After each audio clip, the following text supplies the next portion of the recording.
అజయ్ వర్మ గారు మీరు చెప్పండి ఈ ఉచితాల వల్ల ఎవరికి ఉపయోగం అంటారు ఎవరికి ప్రయోజనం ఈఆర్కే ప్రేక్షకులకి అలాగే అక్కడ ఉన్న ఎనలిస్టులకి మీకు కూడా శుభోదయం అండి. గుడ్ మార్నింగ్ అండి. చెప్పండి మేడం, క్వశ్చన్ మళ్ళీ ఒకసారి చెప్పండి.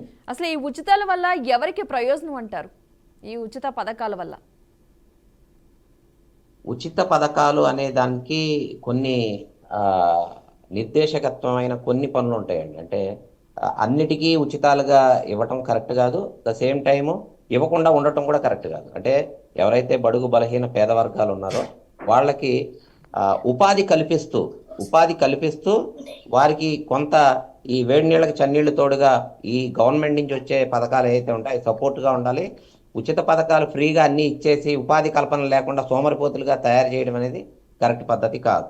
వాళ్ళకి ఉద్యోగ భద్రత ఇవ్వాలి, ఉండటానికి ఇల్లు అవకాశాలన్నీ కల్పించాలి. అలాగే ఉచిత పథకం అనేది లేకపోతే మొన్న కరోనా టైంలో నరేంద్ర మోడీ గారు ప్రతి వ్యక్తికి 5 కిలోలు బియ్యం పంచడం జరిగింది.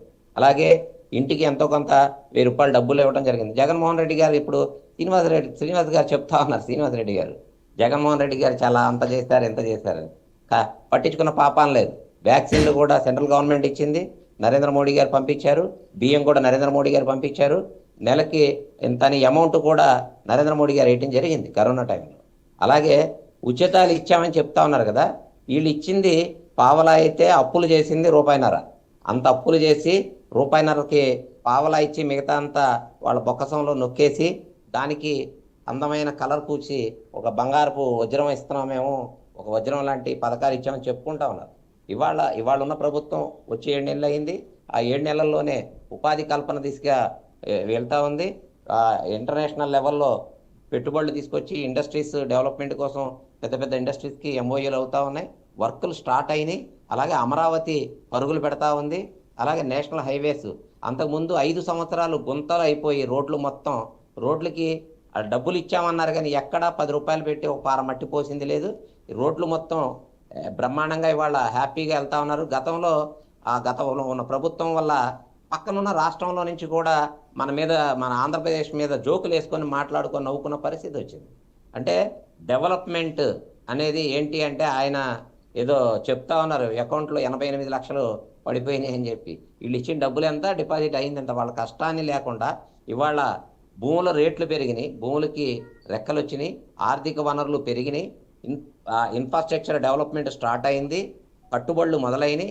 అంతకుముందు టాబీ పట్టుకొని పనిచేస్తానికి ఆ మేస్తులకు కూడా వర్కర్స్కి భవన నిర్మాణ కార్మికులందరూ రోడ్ల మీద నిల్చొని అడుక్కు తినే పరిస్థితి అయిపోయింది. ఆ రోజున జనసేన పార్టీ అందరికీ వాళ్ళకి భోజనాలు పెట్టి వాళ్ళని సరిచేయాల్సిన పరిస్థితి వచ్చింది. ఆ రోజున ఇసుక దొరకకుండా ఆపేసి బ్లాక్ చేసేసి ఒక కంపెనీకి బానిసలాగా ఒక కంపెనీకి ఆర్డర్ ఇచ్చేసి ఇంకెవరు చేయడానికి లేదు, ఆ కంపెనీలో మేమే నొక్కేస్తామని చెప్పి చేయడం జరిగింది. వీళ్ళు చేసామన్నారు అభివృద్ధి. ఆ డాక్టర్ సుధాకర్ గారు మాస్కులు అడిగారని చెప్పి ఆయన పిచ్చోడిని చేసి చంపేయటం ఆ డెవలప్మెంటా, లేకపోతే అక్కడ ఏదైతే పోలీస్ వ్యవస్థ కరెక్ట్గా జరిగిందని చెప్పి చెప్తా ఉన్నారు. ఇందాక ఏదో లక్ష్మీ గారి కేసు అయింది, రాజస్థాన్ నుంచి వచ్చారని. సుధాకర్ గారు ఎలా చనిపోయారు, అలాగే మీ ఎమ్మెల్సీ గారు డోర్ డెలివరీ ఎలా ఇచ్చారు కార్ డ్రైవర్ని చంపేసి ఇంటికి, అలాగే బాబాయ్ గారి హత్య ఎలా జరిగింది. మీరు 5 సంవత్సరాలు ఉన్నారు, సొంత బాబాయ్ గారి హత్య జరిగింది, అది ఎలా జరిగింది ఏంటిది చెప్పకుండా గుండెపోటుతో చనిపోయారని చెప్పి మీరే కలర్ పూసి మసిపూసి మారేడుగాయ చేసిన పరిస్థితి. అలాగే చెల్లెల్ని బయటకు తోసేసిన పరిస్థితి, తల్లిని బయటకు తోసేసిన పరిస్థితి. మీరు న్యాయాలు ధర్మాలు వాటి గురించి చెప్తా ఉంటే నవ్వాస్తుంది శ్రీనివాసరెడ్డి గారు. మనం వాటి గురించి మానేసి సుప్రీంకోర్టు ఏదైతే చెప్పిందో, సుప్రీంకోర్టు మీరు మాట్లాడినప్పుడు నేను మాట్లాడలేదు, మీరు వినండి, రాసుకోండి, పేపర్లో రాసుకోండి. ఎన్ని అబద్ధాలు చెప్తుంటే మరి చేసుకోండి. మీరు చెప్పారు అబద్ధాలు, నేను కాదు.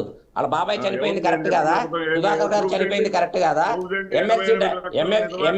ఎమ్మెల్సీ తూర్పుగోదావరి జిల్లా డోర్ డెలివరీ ఇచ్చింది కరెక్ట్ కాదా, మా పిన్నెల్లి రామకృష్ణారెడ్డి గారి మీరు చెప్పే మీ నియోజకవర్గంలో మాచర్లలో తెలుగుదేశం నాయకులు ఎంత కర్రలతో కొట్టి కారు మీద కరెక్ట్ కదా. వినండి, వినే ఓపిక లేదు మీకు శ్రీనివాసరెడ్డి గారు, వినే ఓపిక లేదు. వినండి, మీరు వినండి. వచ్చి 7 నెలలు అయింది ప్రభుత్వం వచ్చి, 7 నెలలు అయింది ప్రభుత్వం వచ్చి, 7 నెలలు అయింది ప్రభుత్వం వచ్చి. 7 నెలల్లో అభివృద్ధి ఏంటి అనేది పరుగులు పెట్టేస్తా ఉన్నారు. అది చూసి మీరు కళ్ళు ఓరలేకపోతున్నారు. మనం మాట్లాడిన సబ్జెక్ట్ వేరు, మీరు వేరే టైప్ తీసుకెళ్లొద్దు. మేడం గారు చెప్పింది ఉచితాల మీద మాట్లాడమన్నారు, దాని మీద మాట్లాడదాం. ఓకే. మీరు అడిగారు కాబట్టి సమాధానం చెప్పాల్సి వచ్చింది.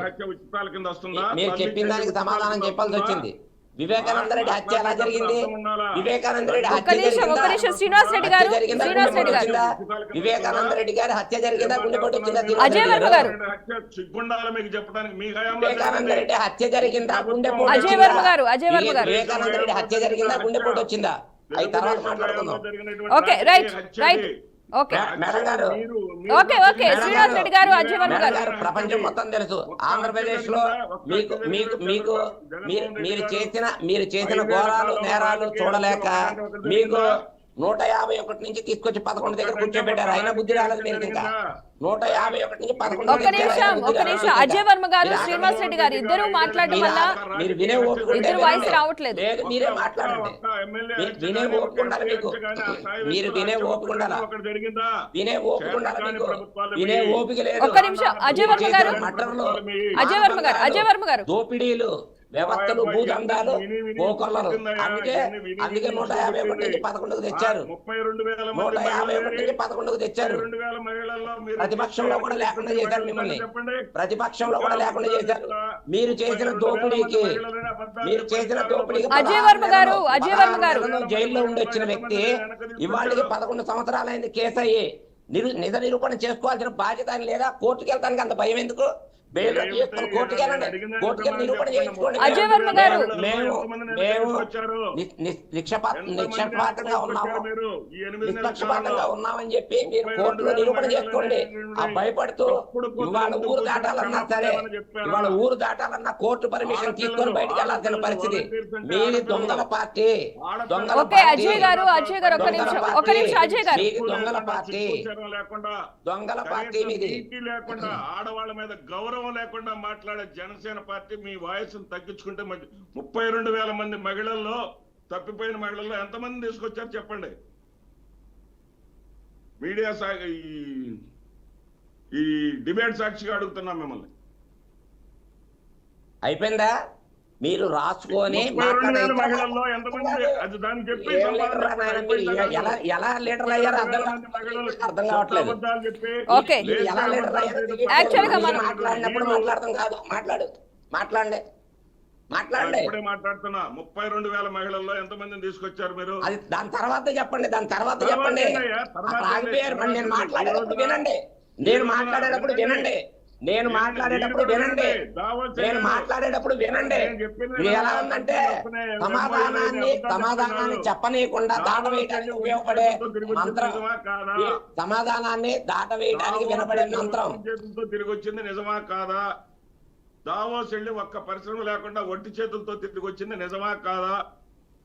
వీటికి సమాధానం చెప్పండి. ఎక్కడ ఎంఓయూలు అయినాయి, ఏదైనా ఒక్క పరిశ్రమ, కొత్తగా వచ్చిన పరిశ్రమ చెప్పండి. మేము పెట్టినటువంటి షిప్పింగ్ యార్డులు కాకుండా, మేము కడుతున్నటువంటి పోర్టులు కాకుండా, మీరు మీకు రాజ్యాంగం, మీకు పరిపాలన విభాగం, రాజ్యాంగం, వ్యవస్థలు మీకు తెలుసా అసలు? శ్రీనివాసరెడ్డి గారు, పోర్టు మీరు కట్టారా? ఒక్క నిమిషం అండి అజయ్ గారు, శ్రీనివాస్ రెడ్డి గారు, మనం మాట్లాడుతున్న టాపిక్ వేరు, మీరు మాట్లాడుతున్న టాపిక్ వేరు. ఒక్క నిమిషం అజయ్ గారు, శ్రీనివాస్ రెడ్డి గారు, మనం మాట్లాడుకున్న టాపిక్ వేరు. మనం మాట్లాడుతున్నది ఉచితాలకు సంబంధించి మాట్లాడుతున్నాం. సుప్రీంకోర్టు కొన్ని వ్యాఖ్యలు చేసిందని. అన్నం తినేవాడు ఎవడైనా సరే రైట్.